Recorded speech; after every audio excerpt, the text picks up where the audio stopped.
everyone. Welcome to Reads with Room B with me, Room B.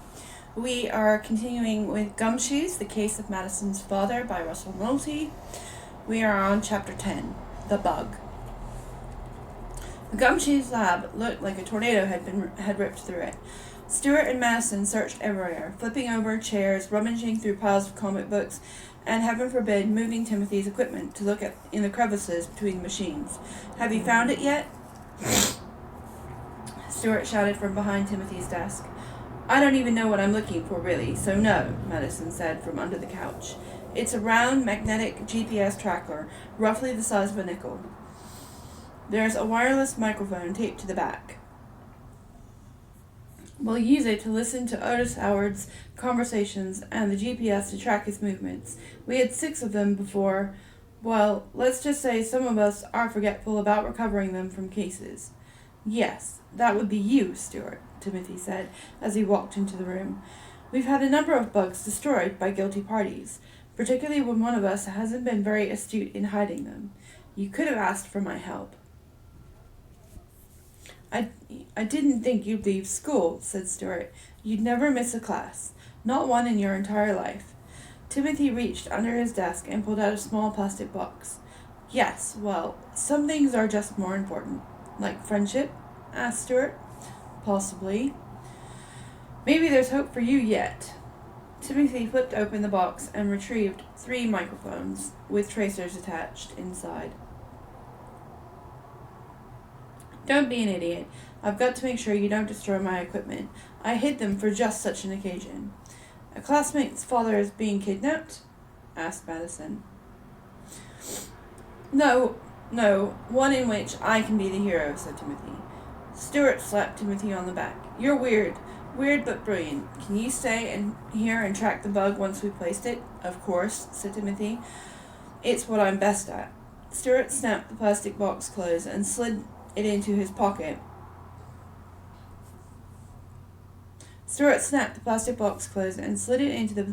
Into the side pocket of his backpack. "Great. Madison and I will head to the plant. With our bikes, we should be able to get there just about the time as Otis gets to work." Stewart held out his hand. "Thanks, buddy." Timothy shook Stewart's hand before watching them run out the door. Unlike the average scientific facility, with a stuffy atmosphere and a sleek contemporary design within white-walled periphery,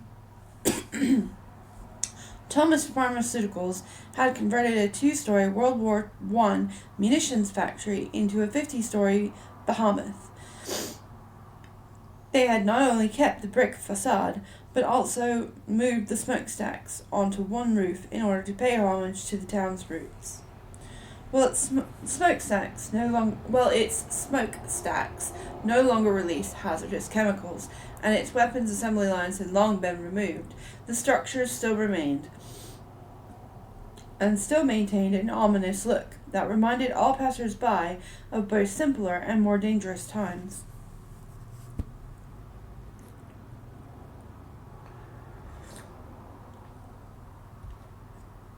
Mr. Thomas, the company's founder, wanted to retain authenticity, down to the wrought iron gate that encircled the entire facility. The company added only one modern amenity to the periphery of the building, a security post at the entrance. Security monitored incoming and outgoing traffic from the post, and from the deliveries down to nosy detectives. And while the silver-haired, kindly security guard, Irv, did not scare many people with his doughy physique and severe sciatica, one call into the building summoned more than 30 security guards to his position in under 15 seconds. Madison and Stewart stopped their bikes at the front of Thomas Pharmaceuticals and watched old Irv check every ID badge as the employees drove through the gate. "How are we going to get inside?" said Madison. Stewart opened his backpack and pulled out a paper bag containing his lunch. "Don't worry, I have a plan." "Is it any good?" "Unclear. Just follow me." Stewart pedaled his bike towards the security gate. Madison followed behind. "Wait, you're going right up to him? I thought you had some sort of plan to climb up the bars." Are you kidding me? Said Stuart. They must be 15 feet high, with big spikes on top. No way. This is the only way. Stuart stopped behind a black SUV. Irv looked down at his clipboard to check the license plate against the approved cars. Mr. Johnston, you have a very nice day. Excuse me, said Stuart as the SUV drove onto the lot. An unexpected noise caused Irv to jump out of his seat. As he noticed the unthreatening Stuart, he settled back down and waved another car toward him. Yes, young man, I'm very busy. If you wouldn't mind moving along, I need to get back to work. Stuart hopped off his bike and leaned it against the fence. He held up a paper bag toward Irv. My father forgot his lunch. My mom told me to stop by on my way to school and drop it off. And what's your father's name? Irv asked. His name, Stuart inched closer to get a look at the clipboard, and he blurted out the first name he saw. Fred Thomas.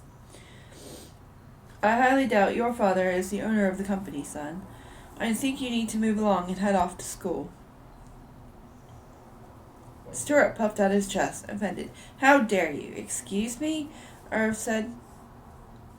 What is your name? Stuart demanded. I don't think my father will want to hear about this, and I want to be sure I know who he should fire. Now, tell me your name, sir.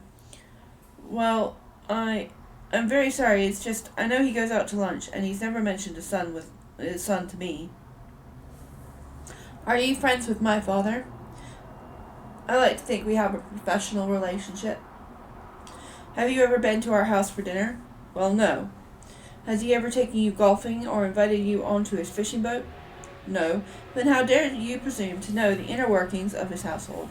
Now, our mom is trying to make him eat healthier, and in doing so, stop him from eating out every afternoon.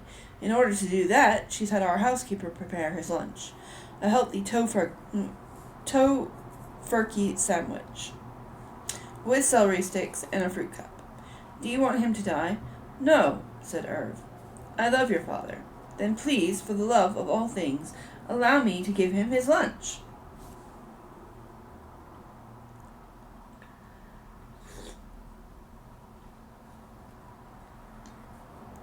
Irv blubbered like a child. Madison snickered under her breath, admiring Stuart. Finally, his eyes made contact with Stuart. Yes, sir. Stuart gave him a stern look before he grabbed his bike and walked through the gate. You never told me your name, sir. Benson, sir. Irving Benson. I like you, Irv. I'm going to tell my dad to keep an eye on you. Irv's expression turned from sorrow to exhilaration as he beamed with pride. Really, sir? Oh, thank you, sir. Don't mention it. Seriously. Ever. If you do, I'll know. Madison and Stuart made their way onto the parking lot, and once out of Benson's earshot, Madison whispered to Stuart, I'm impressed. You got me thinking you were Fred's son for a second there. That's what I do, said Stuart. Now we just have to figure out who Otis Howard's is and which is his car. It shouldn't be too hard. Are you kidding me? Look at them all. There were thousands of rows of cars. Each one held hundreds of cars with almost identical colors, makes, and models. Stuart pulled out the walkie-talkie out of his backpack and, crouching down behind a row of cars, I'll call in the cavalry. Maybe Timothy can figure out the license plate. Meanwhile, we just have to wait. Madison plopped herself down next to him. This is not what I expected at all. We can't just break all these windows or throw down some ninja moves. Anything else? Sorry, it's not all excitement. Welcome to the tedious world of the stakeout. The walkie-talkie crackled as Timothy sat in front of his computer. All right, it'll take a few moments to procure that information. I will promptly turn in the information once it becomes available. Timothy placed the walkie-talkie down and set Spike to work infiltrating the DMV database. Before he could open the browser window, his father screamed from the base of the tree, Timothy, I received a communication from your school that you left before attending any classes. This is very disturbing, Timothy. I know you're inside. Lower that ladder right now, mister. Timothy continued to fiddle with his keyboard. Fine then, his father continued. I'm coming in. Prepare to be busted, mister. Stuart's voice came through the walkie-talkie. Any word yet, Tim? We're so bored over here. Timothy picked up the walkie-talkie. Maintain radio silence. Code fuchsia. Code fuchsia? What's that sound? Timothy heard it. A slam reverberated against the tree. He peered out the window to see his father climbing the ladder up into the treehouse. Wow, I can't believe that possibility never occurred to us before. Timothy's only available option was to hide. He crawled under the desk, but his father would look there first. Then he dove under the couch, but his gangly feet stuck out.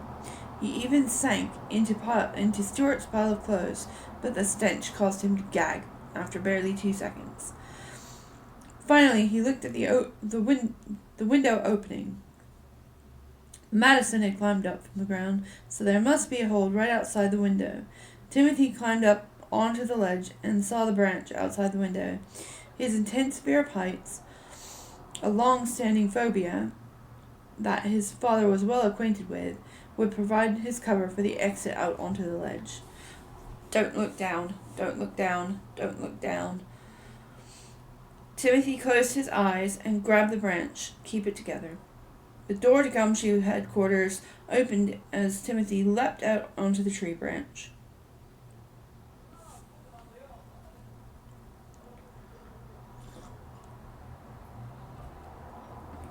Timothy could barely make out the top of his father's head, which ping-ponged haphazardly from one side of the room to the other.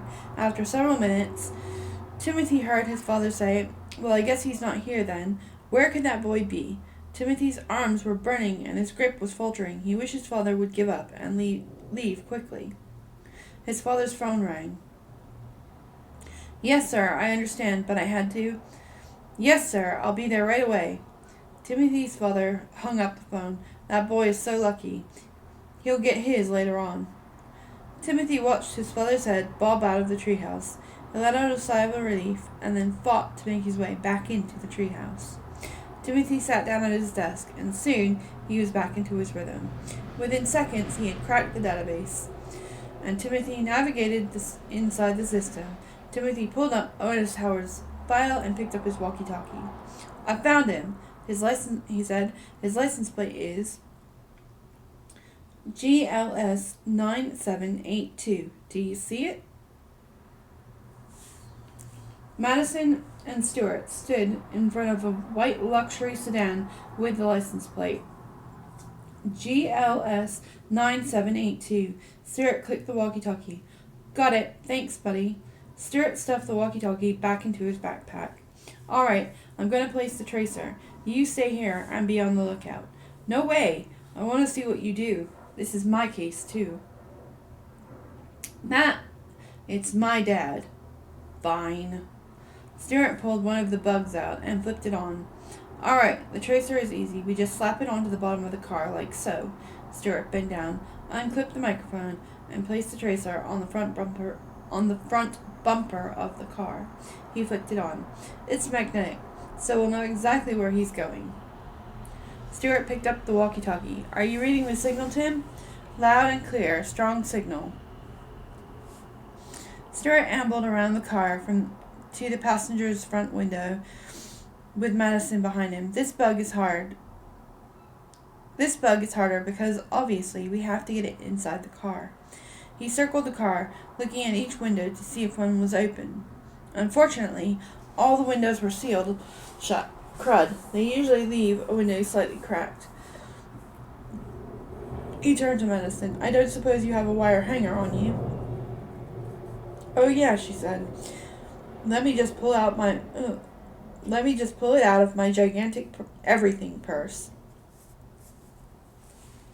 As they bickered, Stuart saw a tall, muscular man dressed in a custom-tailored three-piece suit exit the building and move towards the car. His taut skin belied his age, and his balding head shimmered in the morning light. He walked through the parking lot with not only determination, but also the gait of a much younger man. Stuart picked up the walkie-talkie. Don't suppose you have any information on Otis from his license plate, do you, Tim? Hold on a second, said Timothy. Don't really have any more time, said Stuart. The walkie-talkie crackled. 6'3" tall, no hair color, so he must be bald. Driving glasses are mandatory in all instances. Why, I think we're about to be found. Run! Stuart and Madison zigzagged through the cars as Otis unlocked the white sedan and stepped inside. The car backed out of the parking spot and turned out of sight. There goes that, said Stuart. Why don't we just go after him? Madison said. Because he has a car and we have bikes. Right.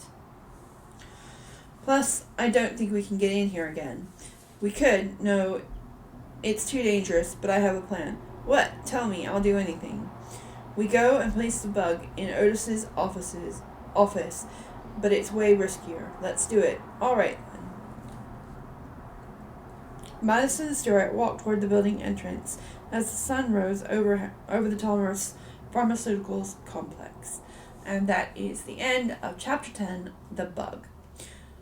Like, subscribe, and follow, and see you next time, readers. Bye for now.